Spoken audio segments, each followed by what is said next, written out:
നമ്മൾ കരുതിയിരിക്കുന്നത് മാർക്കറ്റ് ക്രാഷുകളാണ് ഏറ്റവും വലിയ വെൽത്ത് ഡിസ്ട്രോയർ അല്ലെങ്കിൽ ഇൻവെസ്റ്റ്മെന്റ് ഡിസ്ട്രോയർ എന്നുള്ളതാണ്.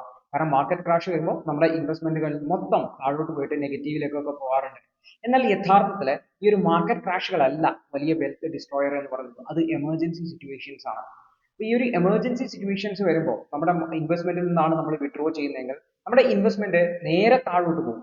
അതേ സമയത്ത് മാർക്കറ്റ് ക്രാഷിന്റെ സമയത്താണെങ്കിൽ ഈ മാർക്കറ്റ് ക്രാഷിന്റെ സമയത്ത് ഇൻവെസ്റ്റ്മെന്റ് താഴോട്ട് പോയി കഴിഞ്ഞാലും ആ സമയത്ത് നമ്മൾ ഇൻവെസ്റ്റ് ചെയ്യുന്നുണ്ട് എന്നുണ്ടെങ്കിൽ, അതായത് നമ്മുടെ SIP ഒക്കെ ഇട്ട് പോവുകയാണെങ്കിൽ നമ്മുടെ ഇൻവെസ്റ്റ്മെന്റ് മാർക്കറ്റ് റിക്കവർ ആവുന്ന സമയത്ത് ആ ഒരു സൈക്കിളിന്റെ ഭാഗമായിട്ട് വീണ്ടും ഉയർന്നു വരും എന്നുള്ളതാണ്.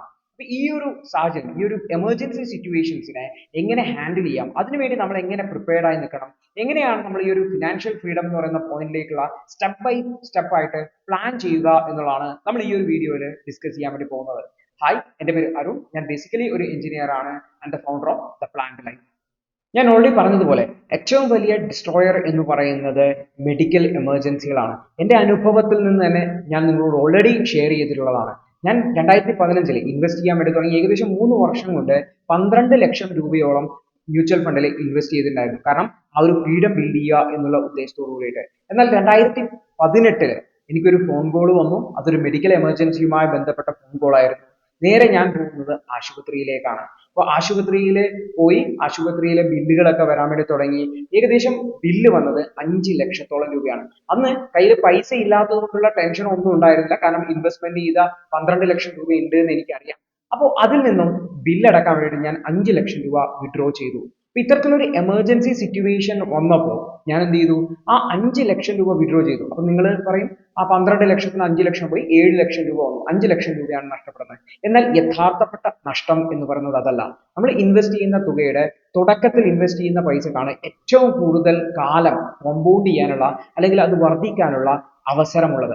ആ തുകയെ നമ്മൾ തുടക്കത്തിൽ തന്നെ ഡിസ്ട്രോയ് ചെയ്ത് കഴിഞ്ഞാൽ നമ്മുടെ ഇൻവെസ്റ്റ്മെന്റ് പർപ്പസ് ഒരിക്കലും വളരുകയില്ല. പല ആൾക്കാരും ചിന്തിക്കുന്നുണ്ട്, ഞാൻ കുറെ കാലമായി ഇൻവെസ്റ്റ് ചെയ്യാൻ തുടങ്ങി, പക്ഷെ എന്റെ പർപ്പസ് വർദ്ധിക്കുന്നില്ല.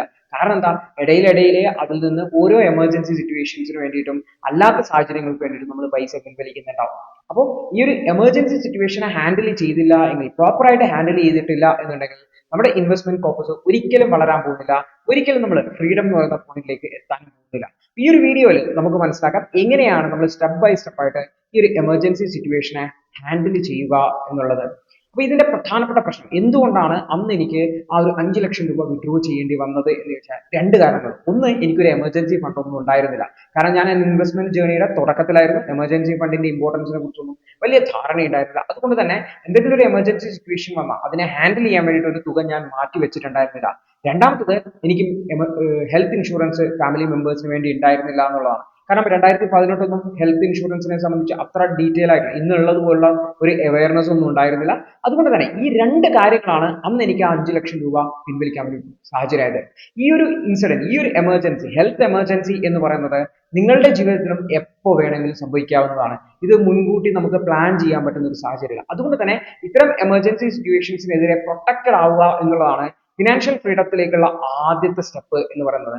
അല്ലാതെ നമ്മൾ ഫിനാൻഷ്യൽ ഫ്രീഡത്തിനുള്ള പർപ്പസ് ബിൽഡ് ചെയ്താലും ഇത്തരത്തിലൊരു സിറ്റുവേഷൻ വന്നു കഴിഞ്ഞാൽ ആ പർപ്പസിനെ നമ്മൾ ഈ ഒരു എമർജൻസി സിറ്റുവേഷൻ ഹാൻഡിൽ ചെയ്യാൻ വേണ്ടി ഉപയോഗിക്കേണ്ടി വരും. നമ്മുടെ പർപ്പസ് പ്ലാൻ പോവില്ല, നമ്മുടെ പ്ലാൻ ഒക്കെ അവിടെ പൊടിയായി പോകും എന്ന് മനസ്സിലാക്കേണ്ടതായിട്ടുണ്ട്. അപ്പൊ ഈ ഒരു എമർജൻസി ഫണ്ട് എത്ര വേണം എന്നുള്ളത് നോക്കാം. കാരണം ഓരോ ആൾക്കാർക്കും എമർജൻസി ഫണ്ടിന് ഒരു ബേസിക് തമ്പ് റൂള് നമുക്ക് സെറ്റ് ചെയ്യാവുന്നതാണ്. കാരണം നമ്മുടെ സാലറിന്റെ അടിസ്ഥാനത്തിൽ നമുക്ക് സെറ്റ് ചെയ്യാം. കാരണം നമ്മുടെ സാലറി എത്രമാത്രം അൺസ്റ്റേബിൾ ആണ് എന്നുള്ളത്, അല്ലെങ്കിൽ നമ്മുടെ മാസ വരുമാനം എത്രമാത്രം അൺസ്റ്റേബിൾ ആണ് എന്നതിനനുസരിച്ച് വേണം നമ്മൾ എമർജൻസി ഫണ്ട് സെറ്റ് ചെയ്യാനുണ്ട്. കാരണം ഇതിന്റെ ഒരു ബേസിക് അസംഷൻ എന്ന് പറഞ്ഞു കഴിഞ്ഞാൽ, ഒരാൾക്ക് ഉണ്ടാവുന്ന ഏറ്റവും വലിയ എമർജൻസി എന്ന് പറയുന്നത് അയാളുടെ ജോലി പോവുക അല്ലെങ്കിൽ വരുമാനം നിൽക്കുക എന്നുള്ളതാണ്. അപ്പൊ അത്തരം സാഹചര്യങ്ങളെ ഹാൻഡിൽ ചെയ്യാൻ വേണ്ടിയിട്ട് നമുക്ക് വേണ്ട ഒരു പർപ്പസ് എന്ന രീതിയിൽ നമുക്ക് എമർജൻസി ഫണ്ടിനെ ചിന്തിക്കാം. അപ്പൊ ഒരു സ്റ്റേബിൾ ആയിട്ടുള്ള ജോബാണ്, ഒരു ഗവൺമെന്റ് ജോബാണ്, അല്ലെങ്കിൽ ഒരു പെർമനന്റ് ആയിട്ടുള്ള ജോബാണ്, നമുക്ക് എന്തായാലും സാലറി മുടങ്ങില്ല എന്നുള്ള ഒരു കാഴ്ചപ്പാടാണെങ്കിൽ ഒരു മിനിമം 3 മാസത്തെ സാലറി എങ്കിലും നിങ്ങൾ എമർജൻസി ഫണ്ടായിട്ട് ബിൽഡ് ചെയ്തെടുക്കേണ്ടതായിട്ട്. നിങ്ങൾ ചിന്തിക്കുന്നുണ്ടാവും, എന്റെ മാസ ശമ്പളം 50,000 രൂപ, സ്റ്റേബിൾ ജോബാണ്, 1.5 ലക്ഷം രൂപ ഞാൻ ബിൽഡ് ചെയ്യണം, എത്ര കാലം എടുക്കും എന്നുള്ളത്. കാലം എത്ര എടുക്കും എന്നുള്ളതല്ല, ബിൽഡ് ചെയ്യുക എന്നുള്ളതാണ്. ഇന്നുണ്ടെങ്കിൽ ഏറ്റവും നല്ലത്. 1 കൊല്ലം കൊണ്ട് ബിൽഡ് ചെയ്യാൻ പറ്റുമോ അത്രയും നല്ലത്. 2 കൊല്ലം ഓക്കെ. എത്രയാണോ നമുക്ക് എടുക്കാൻ പറ്റുന്നത്, നമുക്ക് എത്ര തുകയാണോ സാലറിയിൽ നിന്ന് മാറ്റി വെക്കാൻ പറ്റുന്നത്, ഇത് ബിൽഡ് ചെയ്തെടുക്കാൻ വേണ്ടിയിട്ട് മെല്ലെ മെല്ലെ ബിൽഡ് ചെയ്തെടുക്കണം. അല്ലെ, 5,000 രൂപ 5,000 രൂപയൊക്കെ ഇട്ടിട്ട് ബിൽഡ് ചെയ്തെടുക്കേണ്ടി വരും. അപ്പൊ എത്ര വേഗം ബിൽഡ് ചെയ്തെടുക്കാൻ പറ്റുമോ എന്നുള്ളത്. ഇൻ കേസ് നിങ്ങളൊരു പ്രൈവറ്റ് ജോബാണ്, ലേ ഓഫിനൊക്കെ സാധ്യതയുണ്ട്, അല്ലെങ്കിൽ കോർപ്പറേറ്റ് റീസ്ട്രക്ചറിങ്ങിന്റെ ഭാഗമായിട്ടൊക്കെ ജോലി നഷ്ടപ്പെടാൻ സാധ്യതയുണ്ട്, അല്ലെങ്കിൽ നിങ്ങൾ ഒരു ജോലിയിൽ നിന്ന് റിസൈൻ ചെയ്തിട്ട് മറ്റൊരു ജോലിയിലേക്ക് ട്രൈ ചെയ്യാൻ സാധ്യതയുണ്ട്. ഈ ഒരു പീരീഡിലൊക്കെ നിങ്ങൾക്ക് ജോബ് ലോസ് സാഹചര്യങ്ങൾ ഉണ്ടാവാം. അപ്പൊ ഇത്തരം സാഹചര്യങ്ങളെ ഹാൻഡിൽ ചെയ്യാൻ പറ്റേണ്ടതുകൊണ്ട് പ്രൈവറ്റ് ജോബിലൊക്കെ ആണെങ്കിൽ, അല്ലെങ്കിൽ അൺസ്റ്റബിലിറ്റി ഉണ്ട് എന്നുണ്ടെങ്കിൽ, അല്ലെങ്കിൽ അൺസ്റ്റേബിൾ ആയിട്ടുള്ള ഒരു സിറ്റുവേഷൻ ആണ് സാലറിയുമായി ബന്ധപ്പെട്ടെങ്കിൽ, ഒരു 6 മാസത്തെ സാലറിക്ക് ഇക്വാലന്റ് ആയിട്ടുള്ള തുക നിങ്ങൾ എമർജൻസി ഫണ്ടായിട്ട് കീപ്പ് ചെയ്യേണ്ടതായിട്ടുണ്ടെന്നാണ്. അത് ബിൽഡ് ചെയ്തെടുക്കുക എന്നുള്ളതാണ്. അടുത്തത്, ഇൻ കേസ് നിങ്ങളുടെ ബിസിനസ് ആണ്, അല്ലെങ്കിൽ സെൽഫ് എംപ്ലോയിഡ് ആണ്, അല്ലെങ്കിൽ ഫ്രീലാൻസർ ആണ്, നമ്മുടെ ഇൻകം വളരെ വാരിയബിൾ ആണ്. ഇപ്പൊ കോവിഡ് പോലത്തെ ഒരു സാഹചര്യമൊക്കെ വന്നു കഴിഞ്ഞാൽ ചിലപ്പോൾ ബിസിനസ് ഇൻകം ഒക്കെ നിൽക്കാം. അപ്പൊ അത്തരം ഒരു സിറ്റുവേഷനെ ഹാൻഡിൽ ചെയ്യാൻ വേണ്ടിയിട്ട് അറ്റ്ലീസ്റ്റ് ഒരു 9 to 12 മന്ത്സിന്റെ സാലറി അല്ലെങ്കിൽ മന്ത്ലി ഇൻകത്തിന് ആനുപാതികമായ തുക നിങ്ങൾ എമർജൻസി ഫണ്ടായിട്ട് കീപ്പ് ചെയ്യുക എന്നുള്ളതാണ്. ഓർത്ത് വെക്കുക, എമർജൻസി ഫണ്ടാണ് നിങ്ങൾക്ക് ഫിനാൻഷ്യൽ സെക്യൂരിറ്റിയുടെ ഫസ്റ്റ് സ്റ്റെപ്പ് എന്ന് പറയുന്നത്. അടുത്ത ചോദ്യം, ഇത് എവിടെ കീപ്പ് ചെയ്യണം എന്നുള്ളതാണ്. ഞാൻ ഓൾറെഡി ഡിസ്കസ് ചെയ്തിട്ടുണ്ട്. ഇത് നമ്മൾ വളരെ ഈസി ആയിട്ടുള്ള, വളരെ എളുപ്പത്തിൽ ആക്സസിബിൾ ആയിട്ടുള്ള ഒരു സ്ഥലത്ത് ഒരിക്കലും നമ്മൾ കീപ്പ് ചെയ്യാൻ പാടില്ല. അങ്ങനെയാണെങ്കിൽ നമ്മുടെ മാസ ചെലവിന്റെ ഭാഗമായിട്ട് ഇതങ്ങ് കയറിപ്പോകും. അതുകൊണ്ട് തന്നെ നമുക്ക് ഒരു 2-3 ദിവസത്തിനുള്ളിൽ ആക്സസ് ചെയ്യാൻ പറ്റുന്ന ഒരു സ്ഥലത്ത് ഇൻവെസ്റ്റ് ചെയ്യാൻ വേണ്ടിയിട്ട് സൂക്ഷിക്കുക. ഇൻവെസ്റ്റ് ചെയ്യുക എന്ന വാക്ക് ഞാൻ ഉപയോഗിക്കുന്നെങ്കിലും അവിടെ സൂക്ഷിക്കാൻ വേണ്ടി ഉപയോഗിക്കുക. വലിയ റിട്ടേൺ ഒന്നും ഇതിൽ നിന്ന് എക്സ്പെക്ട് ചെയ്ത്, പക്ഷേ നമുക്കൊരു 5 മുതൽ 6% ഒക്കെ റിട്ടേൺ കിട്ടുന്ന ഷോർട്ട് ടേം ഫണ്ടുകൾ അല്ലെങ്കിൽ ലിക്വിഡ് ഫണ്ടുകൾ മാർക്കറ്റിൽ അവൈലബിൾ ആണ്. അത്തരത്തിലുള്ള ഫണ്ടുകളിൽ കീപ്പ് ചെയ്യാൻ വേണ്ടി ശ്രമിക്കുക. ബാങ്ക് അക്കൗണ്ടിൽ ഒരിക്കലും കീപ്പ് ചെയ്യാതിരിക്കാൻ പ്രത്യേകം ശ്രദ്ധിക്കേണ്ടതായിട്ടുണ്ട്. രണ്ടാമത്താണ് ഹെൽത്ത് ഇൻഷുറൻസ്. അതായത് നമുക്ക് ഈ എമർജൻസികളിൽ ഹെൽത്ത് എമർജൻസിനെ അഡ്രസ് ചെയ്യാൻ വേണ്ടി ഒരു ഡെഡിക്കേറ്റഡ് ആയിട്ടുള്ള ടൂൾ ഉണ്ട്. അതാണ് ഹെൽത്ത് ഇൻഷുറൻസ് എന്ന് പറയുന്നത്. ഉദാഹരണത്തിന് നിങ്ങൾ, ഞാൻ നേരത്തെ പറഞ്ഞതുപോലെ, ആ ഒരു ഹോസ്പിറ്റൽ കേസിൽ നമ്മൾ ആശുപത്രിയിൽ അഡ്മിറ്റ് ആകുമ്പോൾ, അല്ലെങ്കിൽ ആ ഒരു സാഹചര്യത്തെ ഹാൻഡിൽ ചെയ്യാൻ വേണ്ടിയിട്ട് എന്റെ കയ്യിൽ എമർജൻസി ഫണ്ടായിട്ട് വേണ്ടത് 5 ലക്ഷം രൂപയായിരുന്നു മിനിമം. പക്ഷേ ഈ ഒരു ഹെൽത്ത് ഇൻഷുറൻസിന്റെ ഒരു കേസ് എന്ന് വെച്ച് കഴിഞ്ഞാൽ, നമുക്ക് ചെറിയ തുക കൊടുത്തുകൊണ്ട് നമുക്ക് ഈ 5 ലക്ഷം രൂപയുടെയോ അല്ലെങ്കിൽ 10 ലക്ഷം രൂപയുടെ പ്രൊട്ടക്ഷൻ എടുക്കാൻ വേണ്ടി പറ്റും. നമ്മുടെ കയ്യിൽ 5 ലക്ഷം രൂപയോ 10 ലക്ഷം രൂപയോ വേണ്ട എന്നുള്ളതാണ്. ഈ ഒരു ഹെൽത്ത് ഇൻഷുറൻസ് എടുക്കുക എന്നുള്ളതാണ് രണ്ടാമത്തെ ഒരു പ്രധാനപ്പെട്ട ഗോൾ. അതായത് ഹെൽത്തിന് വേണ്ടിയിട്ടുള്ള ഒരു എമർജൻസി ഫണ്ട് നിങ്ങൾക്ക് ഡെവലപ്പ് ചെയ്തെടുക്കാൻ വേണ്ടി പറ്റും. പക്ഷെ അതിന് വേണ്ടി നിങ്ങൾ 5 ലക്ഷം രൂപ 10 ലക്ഷം രൂപ ഒന്നും സ്വരൂപിക്കേണ്ട ആവശ്യമില്ല. നിങ്ങൾ ഒരു വർഷം ഒരു നിശ്ചിത തുക, അത് ഒരു 5 ലക്ഷം രൂപയുടെ ഒക്കെ ആണെങ്കിൽ ഒരു 15,000 രൂപയൊക്കെ മതിയാവും. അല്ലെങ്കിൽ ഒരു 10 ലക്ഷം രൂപയാണെങ്കിൽ ഒരു 20-25,000 രൂപ. ഇപ്പൊ GST ഒക്കെ ഒഴിവാക്കിയത് കൊണ്ട് ആ ഒരു തുക കൂടി കുറഞ്ഞുകൊണ്ടാണ് നിങ്ങൾക്ക് ഹെൽത്ത് ഇൻഷുറൻസ് എടുക്കാൻ പറ്റുന്നത്. അതായത് ഒരു മാസം ഒരു 10 ലക്ഷം രൂപയൊക്കെ ആണെങ്കിൽ ഒരു 2,000 രൂപ മാറ്റി വെക്കുവാണെങ്കിൽ, ഒരു മാസം 2,000 രൂപ മാറ്റി വെക്കുവാണെങ്കിൽ നിങ്ങൾക്ക് 10 ലക്ഷം രൂപയുടെ എമർജൻസി ഫണ്ട്, ഹെൽത്തിന് വേണ്ടിയുള്ള എമർജൻസി ഫണ്ട് കിട്ടും എന്നുള്ളതാണ്. അപ്പൊ രണ്ടാമത്തെ സ്റ്റെപ്പ് എന്ന് പറഞ്ഞു കഴിഞ്ഞാൽ ഹെൽത്ത് ഇൻഷുറൻസ് എടുക്കുക എന്നുള്ളതാണ്. അതായത് ഹെൽത്ത് എന്ന് പറയുന്ന എമർജൻസിയെ അഡ്രസ് ചെയ്യാൻ വേണ്ടിയുള്ള ഒരു എമർജൻസി ഫണ്ടായിട്ട് ഇതിനെ കരുതാവുന്ന എന്നുള്ളതാണ്. അപ്പൊ കൊടുക്കുന്ന പൈസ തിരിച്ചു കിട്ടില്ലല്ലോ എന്നൊന്നും ചിന്തിക്കരുത്. നിങ്ങൾക്ക് ആ ഒരു ടോക്കൺ എമൗണ്ട് ഒരു മാസം 2,000 രൂപ കൊടുത്ത്, അല്ലെങ്കിൽ ഒരു വർഷം 24,000 രൂപ കൊടുത്ത് 10 ലക്ഷം രൂപയുടെ എമർജൻസി ഫണ്ട് കിട്ടുന്നു എന്ന രീതിയിൽ വേണം ഇതിനെ അപ്രോച്ച് ചെയ്യാൻ വേണ്ടിയിട്ട്. അപ്പൊ ഏകദേശം ഒരു തമ്പ് റൂൾ എന്ന് പറഞ്ഞു കഴിഞ്ഞാൽ, നിങ്ങളുടെ സാലറി, ഒരു വർഷത്തെ സാലറിക്ക് തുല്യമായിട്ടുള്ള തുകയെങ്കിലും മിനിമം എമർജൻസി ഈ ഒരു ഹെൽത്ത് ഇൻഷുറൻസിന് എടുക്കാം. ചിലപ്പോൾ നിങ്ങൾ ചിന്തിക്കുന്നുണ്ടാവും, ഒരു മാസം 2,000 രൂപയൊന്നും എനിക്ക് മാറ്റി വെക്കാനുള്ള. നിങ്ങൾക്ക് എത്രയാണോ മാറ്റി വെക്കാൻ പറ്റുക അതിനനുസരിച്ചുള്ള ഒരു ഹെൽത്ത് ഇൻഷുറൻസിന്റെ സ്കീമെങ്കിലും എടുക്കാൻ വേണ്ടി ശ്രമിക്കുക. ഹെൽത്ത് ഇൻഷുറൻസ് സ്കീം എടുക്കുമ്പോൾ നമ്മൾ ശ്രദ്ധിക്കേണ്ട കുറെ കാര്യങ്ങളുണ്ട്. കോപേയ്മെന്റ് ഉണ്ടാവരുത്. അതായത് ചില ഹെൽത്ത് ഇൻഷുറൻസ് സ്കീമുകളിൽ 70% ഇൻഷുറൻസ് കമ്പനി തരും, 30% ബില്ല് നിങ്ങൾ അടക്കണം എന്നൊക്കെ പറയും. അപ്പൊ അത്തരത്തിലുള്ള രീതിയിലുള്ള പദ്ധതികൾക്കൊന്നും ചേർന്ന്, അതിനൊക്കെ ഇൻഷുറൻസ് പ്രീമിയം കുറവായിരിക്കും. പക്ഷെ ആശുപത്രിയിൽ അഡ്മിറ്റ് ആയി കഴിഞ്ഞാൽ 5 ലക്ഷം രൂപ ബില്ല് വന്നു കഴിഞ്ഞാൽ അതിന്റെ 70% മാത്രമേ, അതായത് 3.5 ലക്ഷം രൂപ മാത്രമേ ഇൻഷുറൻസ് കമ്പനി അടക്കുള്ളൂ. 1.5 ലക്ഷം രൂപ നമ്മൾ അടക്കേണ്ടി വരും. അപ്പൊ 1.5 ലക്ഷം രൂപ എവിടെ നിന്ന് കണ്ടുപിടിക്കും? അതും നമ്മൾ കണ്ടുപിടിച്ച് വെക്കേണ്ടതായിട്ടുണ്ട്. അപ്പൊ കോപേയ്മെന്റ് ഉള്ള ഹെൽത്ത് ഇൻഷുറൻസ് സ്കീമുകൾ എടുക്കരുത്. അതുപോലെ തന്നെ കൺസ്യൂമബിൾസ് കവർ ആവുന്ന രീതിയിലുള്ള ഹെൽത്ത് ഇൻഷുറൻസ് പ്രീമിയം, അതായത് ഈ ആശുപത്രിയിൽ ഉപയോഗിക്കുന്ന, ഡോക്ടർമാരൊക്കെ ഉപയോഗിക്കുന്ന ഗ്ലൗസ്, അങ്ങനെയുള്ള കൺസ്യൂമബിൾ ഐറ്റംസ് പലപ്പോഴും ഈ ഒരു ഹെൽത്ത് ഇൻഷുറൻസ് സ്കീമിന്റെ പരിധിയിൽ പെടാറില്ല. അത് ഏകദേശം ഒരു ബില്ലിന്റെ 10 മുതൽ 15% വരും. അതായത് നിങ്ങൾ ഒരു 5 ലക്ഷം രൂപയുടെ ബില്ലാണ് നിങ്ങൾക്ക് ആശുപത്രിയിൽ നിന്ന് വരുന്നെങ്കിൽ ഒരു 50,000 മുതൽ 75,000 രൂപ വരെ ഈ എമൗണ്ട് വരും. ഈ എമൗണ്ട് ഹെൽത്ത് ഇൻഷുറൻസ് കമ്പനി നൽകില്ല. അപ്പൊ കൺസ്യൂമബിൾസ് കൂടി കവർ ആവുന്ന ഹെൽത്ത് ഇൻഷുറൻസ് കവറേജുകൾ ഉണ്ടാവും. അത് എടുക്കാൻ വേണ്ടി ശ്രമിക്കുക. പ്രീമിയം കുറച്ച് കൂടുതലായിരിക്കും. പക്ഷെ നിങ്ങൾ പിന്നെ ആശുപത്രിയിൽ അഡ്മിറ്റ് ആയ മറ്റൊന്നും ചിന്തിക്കേണ്ട ആവശ്യമില്ല. മറ്റൊന്നാണ് റൂം റെന്റിന്റെ ലിമിറ്റ് ഉണ്ടാവും. അത് പരമാവധി ഇല്ലാത്ത സ്കീമുകൾ എടുക്കാൻ വേണ്ടി ശ്രമിക്കുക എന്നുള്ളതാണ്. ഇല്ലെങ്കിൽ റൂം റെന്റിന് ലിമിറ്റ് ഉണ്ടാവും. ആശുപത്രിയിലൊക്കെ റൂം റെന്റ് എന്ന് പറഞ്ഞാൽ 5 സ്റ്റാർ ഹോട്ടലിലുള്ള റെന്റൊക്കെയാണ് നല്ല ആശുപത്രികളിൽ നിന്ന് ഈടാക്കുന്നത്. ഒരു 7,500 മുതൽ 10,000 രൂപ വരെയൊക്കെയാണ് ഒരു സിംഗിൾ റൂമിന് വേണ്ടിയിട്ട് റെന്റ് ആയിട്ട് ഈടാക്കുന്നത്. ഒരു ദിവസത്തേക്കാണ് പറയുന്നത്. അപ്പോൾ നിങ്ങൾക്ക് ഒരു ശതമാനമൊക്കെ ചിലപ്പോൾ ലിമിറ്റ് ഉണ്ടാവും. അപ്പോൾ നിങ്ങൾ 5 ലക്ഷം രൂപയുടേതാണ് എടുക്കുന്നതെങ്കിൽ 5000 രൂപ മാത്രമേ നിങ്ങൾക്ക് റൂം റെന്റ് അനുവദിക്കുള്ളൂ. പക്ഷെ അവിടുത്തെ ഹോസ്പിറ്റലിലെ റൂം 7500 രൂപയായിരിക്കും. 2500 രൂപ നിങ്ങൾ അധികം കയ്യിൽ നിന്ന് എടുക്കേണ്ടി വരും ഒരു ദിവസത്തേക്ക് എന്നുള്ളത്. അപ്പൊ ഇത്തരത്തിലുള്ള കുറച്ച് കാര്യങ്ങൾ നിങ്ങൾ ഹെൽത്ത് ഇൻഷുറൻസ് എടുക്കുമ്പോൾ ശ്രദ്ധിക്കേണ്ടതായിട്ട് വരുന്നൊരു വീഡിയോയിൽ ഈ ഹെൽത്ത് ഇൻഷുറൻസുമായി ബന്ധപ്പെട്ട ഡീറ്റെയിൽ ആയിട്ടുള്ള കാര്യങ്ങൾ ഞാൻ കവർ ചെയ്യുന്നതാണ്, എന്തൊക്കെ കാര്യങ്ങളാണ് ശ്രദ്ധിക്കേണ്ടത് എന്നതുമായി ബന്ധപ്പെട്ട്. അപ്പൊ രണ്ടാമത്തെ സ്റ്റെപ്പ് എന്ന് പറഞ്ഞാൽ ഹെൽത്ത് ഇൻഷുറൻസ് എടുക്കുക എന്നുള്ളതാണ്. അപ്പൊ ചില ആൾക്കാർ ചിന്തിക്കും, ഓക്കെ എനിക്ക് കോർപ്പറേറ്റ് ഇൻഷുറൻസ് ഉണ്ട്, അതായത് പ്രൈവറ്റ് കമ്പനികൾ അവരുടെ ജീവനക്കാർക്ക് ഇൻഷുറൻസ് പ്രൊവൈഡ് ചെയ്യാറുണ്ട്. അതൊരു നല്ല കാര്യമാണ്. പക്ഷെ ഓർത്ത് വെക്കേണ്ട കാര്യം എന്ന് വെച്ചാൽ ഞാൻ ഈ പറഞ്ഞതുപോലെയുള്ള ഈ ഒരു കൺസ്യൂമേഴ്സ് കവർ ആവാത്ത കാര്യം, അതുപോലെ തന്നെ ഈ ഒരു റൂം റെന്റിനുള്ള ലിമിറ്റേഷൻ തുടങ്ങിയിട്ടുള്ള കാര്യങ്ങൾ ഈ കോർപ്പറേറ്റ് ഇൻഷുറൻസ് പോളിസിയിൽ ചിലപ്പോൾ ഉണ്ടാവും. അപ്പോൾ നിങ്ങൾ ആശുപത്രിയിൽ അഡ്മിറ്റ് ആയാലും നിങ്ങൾ കുറച്ച് പൈസ കയ്യിൽ നിന്ന് എടുക്കേണ്ട സാഹചര്യം വരും കോർപ്പറേറ്റ് ഹെൽത്ത് ഇൻഷുറൻസ് ആണെങ്കിൽ.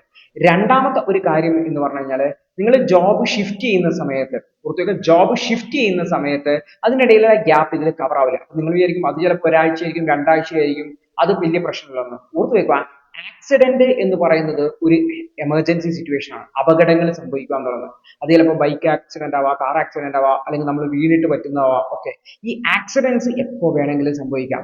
അപ്പൊ ഇത്തരത്തിലുള്ള എമർജൻസി സിറ്റുവേഷനെ ഹാൻഡിൽ ചെയ്യണമെന്നുണ്ടെങ്കിൽ നമുക്കൊരു ഫുൾ ടൈം കവറേജ് ഉള്ള ഒരു സ്കീം നമ്മുടെ കൂടെ വേണം. അതുകൊണ്ട് തന്നെ നിങ്ങൾക്ക് കോർപ്പറേറ്റ് ഇൻഷുറൻസ് ഉണ്ടെങ്കിലും നിങ്ങൾ ഒരു സ്വന്തമായിട്ടുള്ള ഹെൽത്ത് ഇൻഷുറൻസ് കൂടി എടുക്കാൻ വേണ്ടി ശ്രമിക്കുക എന്നുള്ളത് വളരെ വളരെ അത്യാവശ്യമാണ്.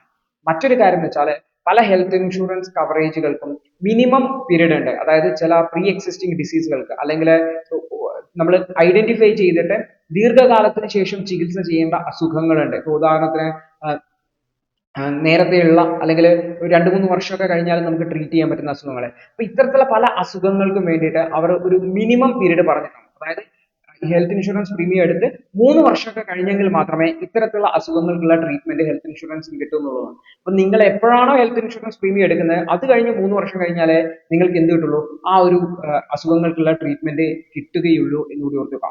അതുകൊണ്ട് തന്നെ ഹെൽത്ത് ഇൻഷുറൻസ് എത്ര നേരത്തെ എടുക്കുന്നോ അത്രയും നേരത്തെ നിങ്ങൾ പ്രൊട്ടക്റ്റഡ് ആയിരിക്കും. നോർമലി ഇത് 3 വർഷം പീരീഡ് ആണ് പറയാറുള്ളത്. ചില അസുഖങ്ങൾക്ക് 1 വർഷം, ചില അസുഖങ്ങൾക്ക് 2 വർഷം എന്നൊക്കെയാണ്. നോർമലി 3 വർഷം കഴിഞ്ഞാൽ എല്ലാ അസുഖങ്ങളും കവേർഡ് ആയി മാറുന്നതാണ്. അതുകൊണ്ട് നേരത്തെ തന്നെ ഹെൽത്ത് ഇൻഷുറൻസ് എടുക്കാൻ വേണ്ടി ശ്രമിക്കുക എന്നുള്ളതാണ്.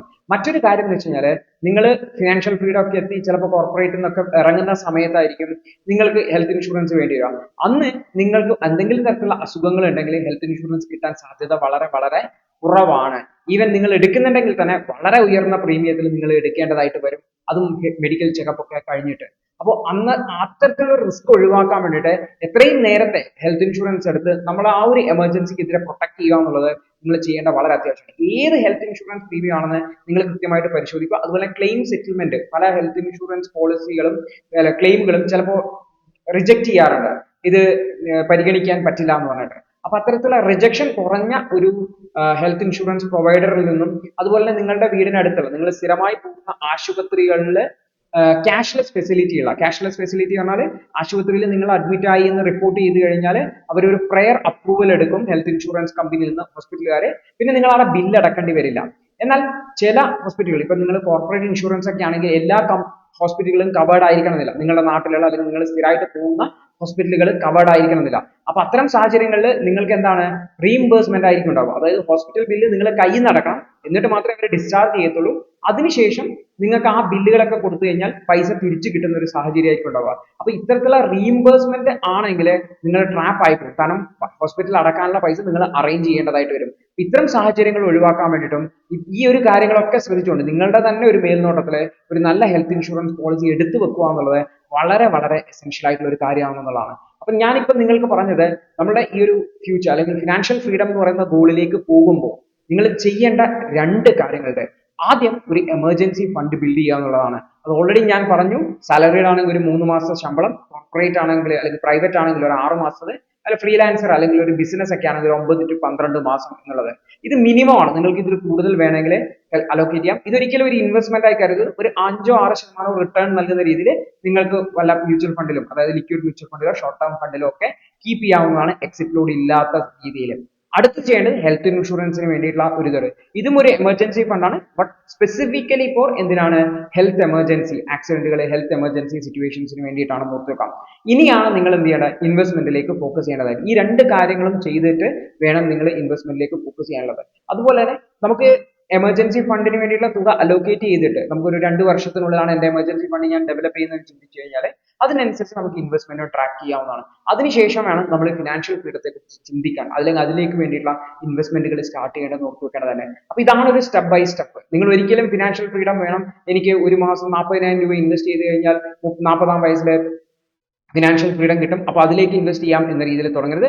ആദ്യം എമർജൻസി ഫണ്ട് ബിൽഡ് ചെയ്യുക, പാരലലി ഹെൽത്ത് ഇൻഷുറൻസ് എടുക്കുക, പാരലലി നിങ്ങൾ എന്ത് ചെയ്യുക, ഈ ഒരു ഫിനാൻഷ്യൽ ഫ്രീഡത്തിലേക്ക് വേണ്ടിയിട്ടുള്ള ഫണ്ടും കൂടെ അലോക്കേറ്റ് ചെയ്യുക എന്നുള്ളതാണ്. അപ്പൊ നിങ്ങൾ ആദ്യം പ്രൊട്ടക്റ്റഡ് ആവേണ്ടതായിട്ട് മെല്ലെ മെല്ലെ ഗ്രോ ചെയ്യാൻ വേണ്ടി ശ്രമിക്കുക. കൺസിസ്റ്റന്റ് ആയിട്ട് നിന്നുകയാണെങ്കിൽ വെൽത്ത് ബിൽഡ് ചെയ്ത് നിങ്ങൾക്ക് ആ ഒരു ഫ്രീഡം എന്ന് പറയുന്ന പോയിന്റിലേക്ക് എത്താൻ വേണ്ടി പറ്റും എന്ന് നോക്കുക. അപ്പോൾ ഈ ഒരു വീഡിയോയിൽ നമ്മൾ പ്രധാനമായിട്ടും ഡിസ്കസ് ചെയ്തത് ഈ ഒരു എമർജൻസി ഫണ്ടുകൾ ക്രിയേറ്റ് ചെയ്യുന്നതിനെ കുറിച്ചും ഹെൽത്ത് ഇൻഷുറൻസ് എടുക്കുന്നതിനെ കുറിച്ചും വളരെ എസെൻഷ്യൽ ആയിട്ടുള്ള 2 കാര്യങ്ങളാണ്. നിങ്ങൾ ഫിനാൻഷ്യൽ ഫ്രീഡത്തെ കുറിച്ച് ചിന്തിക്കുന്നുണ്ടെങ്കിൽ, അല്ലെങ്കിൽ നിങ്ങൾ സമാധാനത്തോടെ നിങ്ങളുടെ ലൈഫ് ഗോൾസ് ഒക്കെ അച്ചീവ് ചെയ്തുകൊണ്ട് മുന്നോട്ട് പോകണമെന്ന് ചിന്തിക്കുന്നതിന് വളരെ ഫണ്ടമെന്റൽ ആയിട്ടുള്ള 2 കാര്യങ്ങളാണെന്ന് ഓർക്കുക. ഇവ രണ്ടും ബിൽഡ് ചെയ്യുന്നതിന് വേണ്ടിയിട്ട് അല്ലെങ്കിൽ എടുക്കുന്നതിന് വേണ്ടിയിട്ട് നിങ്ങൾ അടുത്ത സ്റ്റെപ്പ് അതായിരിക്കണം എന്നുകൂടി ഞാൻ ഓർമ്മിപ്പിക്കുകയാണ്. ഈ ഒരു ചാനലിൽ ഞാൻ പ്രധാനമായിട്ടും ഈ എൻ്റെ എക്സ്പീരിയൻസ് ബേസ്ഡ് ആയിട്ടുള്ള ഈ ലൈഫ് ഇൻവെസ്റ്റ്മെന്റിനെ കുറിച്ചും അതുപോലെ തന്നെ ഈ ഒരു ഫിനാൻഷ്യൽ ഫ്രീഡത്തെ കുറിച്ചും, ഈ ഫിനാൻഷ്യൽ ഫ്രീഡം അച്ചീവ് ചെയ്യുന്നതിന് വേണ്ടി നമ്മൾ മാനേജ് ചെയ്യേണ്ട സാലറിയെ കുറിച്ചും എക്സ്പെൻസിനെ കുറിച്ചും ഒക്കെയാണ് ഡിസ്കസ് ചെയ്യുന്നുണ്ടാവുക. ഇത്തരത്തിലുള്ള ടോപ്പിക്കുകൾ നിങ്ങൾക്ക് ഇൻട്രസ്റ്റഡ് ആണെങ്കിൽ തീർച്ചയായിട്ടും സബ്സ്ക്രൈബ് ചെയ്യുക, നിങ്ങളുടെ അഭിപ്രായങ്ങൾ കമന്റ് ചെയ്യുക, നിങ്ങളുടെ സുഹൃത്തുക്കളിലേക്ക് ഈ ഒരു വീഡിയോ ഷെയർ ചെയ്യാൻ കൂടെ ശ്രമിക്കുക. അപ്പോൾ നമുക്ക് അടുത്തൊരു വീഡിയോയിൽ കാണാം. അതുവരെ good bye, all the best.